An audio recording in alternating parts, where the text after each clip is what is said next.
Heavyweight boxing fans, what's the deal? All right, man. So I did not notice that it has been 3 years since I've done any type of top 10 or top 20 heavyweight rankings. And the reason why, if you go to my last heavyweight rankings video that I did, which was October 21st, 2016.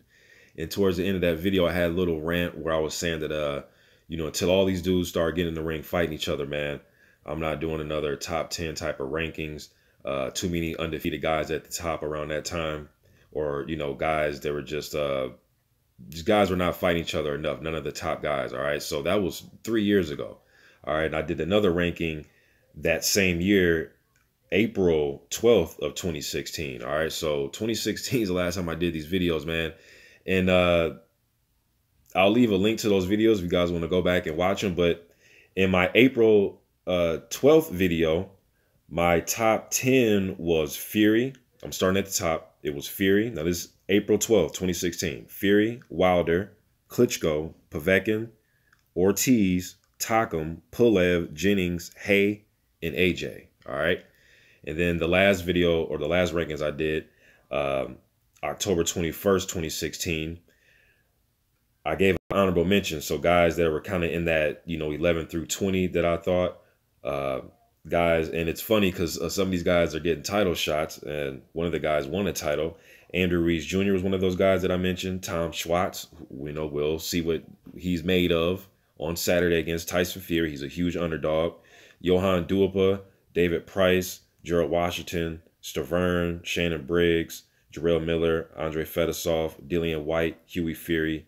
Those are some of the guys in my honorable mention. But my top 10 of October 21st, 2016 was number 1, Wilder, number 2, Klitschko, number 3, Povetkin, 4, Ortiz, 5, AJ, 6, Pulev, 7, Parker, 8, Lucas Brown, 9, David Hay, and 10, Bryant Jennings. All right, so now let's fast forward, and it is June 2019. I think today is the 12th or the 11th. It's either June 11th or June 12th, one of the two, man.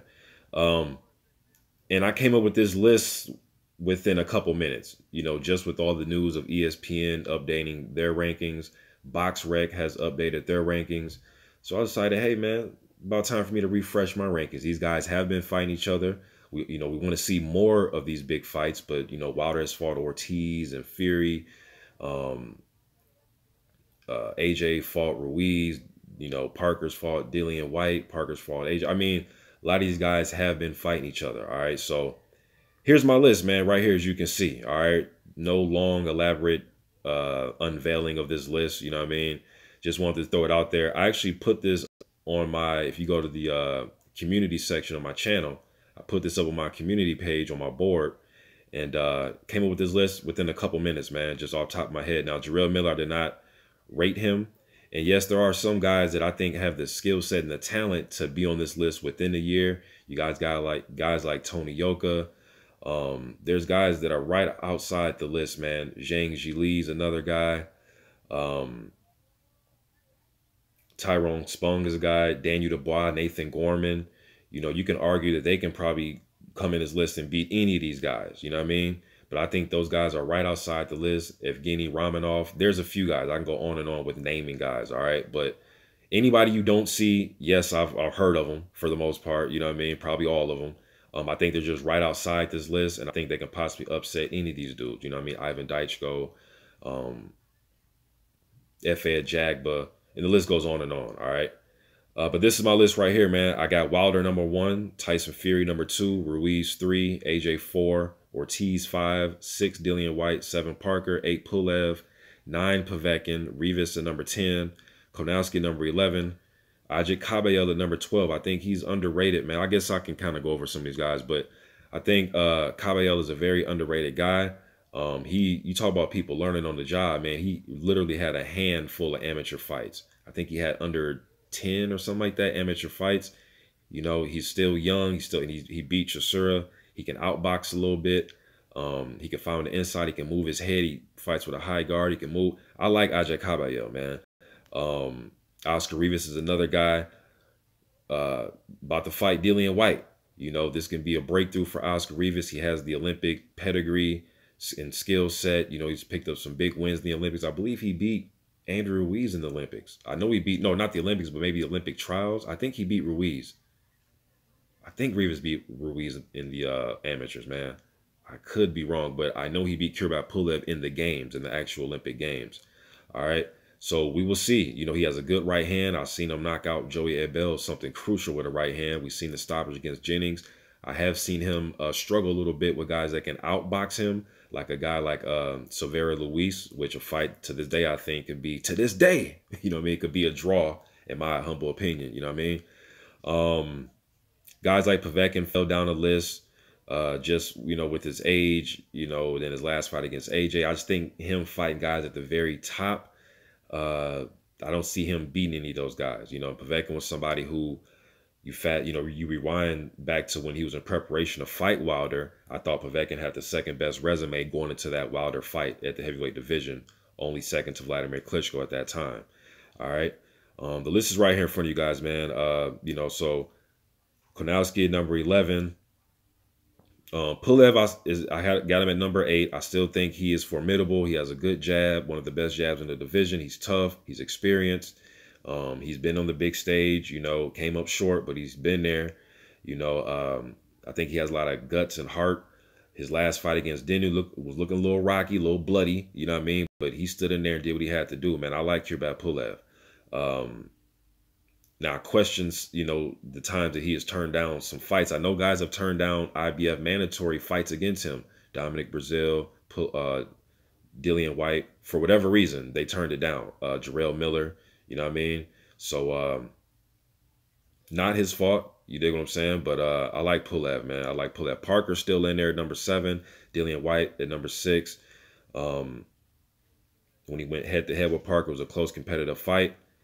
Both guys have lost to Anthony Joshua. I mean, a lot of these guys have fought each other or fought similar opponents, but that head-to-head meeting put them on top. Ortiz, I still think, is a superior boxer. I know he's up there in age, but his style doesn't call for him to be young and, you know, throwing 1,000 punches around. It's about timing. It's about counter punching. It's about being slippery, you know what I mean, landing his shots and moving his head, you know what I mean? So Joshua, he's fell down a little bit, lost to Ruiz. I got him at number 4. Ruiz at number 3. Tyson Fury. I had him number 1, man. As you guys know from my rankings from April 12th, when he, you know, beat Klitschko, I had him number 1. It was just due to his inactivity and, taking himself out of the sport, you know, and then having to come back. He had 2 tune-ups against Francisco Pianata, who was a former title challenger to Klitschko back in the day, and he beat Sefer Safiri. Then he had that classic fight with Wilder. I still think he's a formidable dude. I still think he's one of the top heavyweights. I got him at number 2. You know, Deontay, you know, Fury and Wilder both undefeated. Only blemish is against each other. All right, but Wilder was holding it down along with Anthony Joshua when Tyson Fury was gone. You know what I mean? So Wilder had him at number 1 in October 21st, 2016. I got him number 1 right now. All right. Andrew Ruiz, obviously, had him in my honorable mention in 2016. The only thing with Ruiz, why I didn't have him in the top 10, because he just wasn't active enough. And then when he was active, he wasn't going against some of the upper echelon, you know, type of fringe contender type of names. All right. But I knew once he got a fight, he'll be right in there. He'll give it a go with anybody and make for a 50-50 type of fight. He did it with Parker going into that fight. I thought it was 50-50. And after the fight, I thought it was a draw. You know what I mean? But yeah, man, Ruiz, once he got his opportunity, you see what he was able to do. Put himself right in the top 3, whether you think he's number 1 or number 2 or in the top 5 or the top 3 or whatever it is. You know what I mean? He's right up there now. People will mention him when they mention the top 5 heavyweights at the very least. You know what I mean? Yeah, man. And I got Hughie Fury number 13. I think Fury has a style that can upset any of these dudes. You know, it's about him sitting down on his punches a little bit more. He's still young, still learning. I think he's right there, man. I think he's just 1 win away to really getting his name back out there, Hughie Fury. Charles Martin, same thing. I know he has that blemish with Anthony Joshua, but he fought a good fight against Gregory Corbin. Fought a good fight against Adam Konowski. Shit, man. Had that went 12 rounds, I don't know who would have won that fight. But but after their fight, I did have Konowski win at 6-4. And I think Martin came on late in the fight. He should have started a little bit earlier. You know what I mean? Chisora, still a banger, still formidable, still can go to war with people. I got Chisora number 15.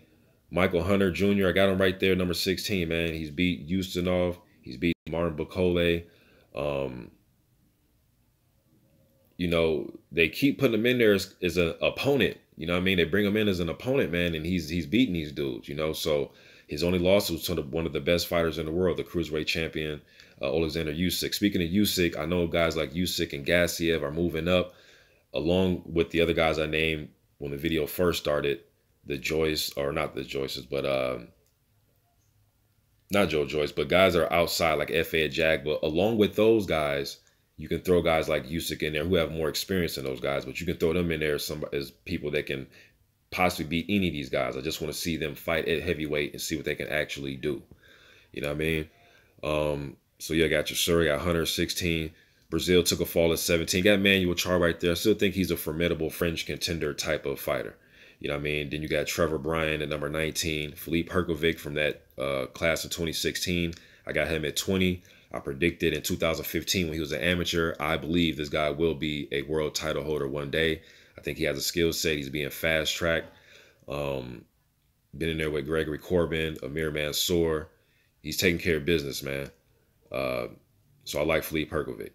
Even his first fight was against Zambunu Love. You know what I mean? And usually you don't guys throw him in there your very first fight. Now, guys do fight a guy like Zambunu Love, maybe their 15th, you know, a few fights under him, but not your first fight. You know what I mean? So once I saw that, I knew they were going to try to move this guy fast.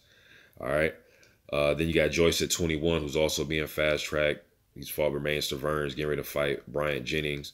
And he's an older guy. You know, he's 33, 34 years old, man. So I think he does need to be fast-tracked along with the amateur experience that he has, that he possesses. Robert Helenius is right there.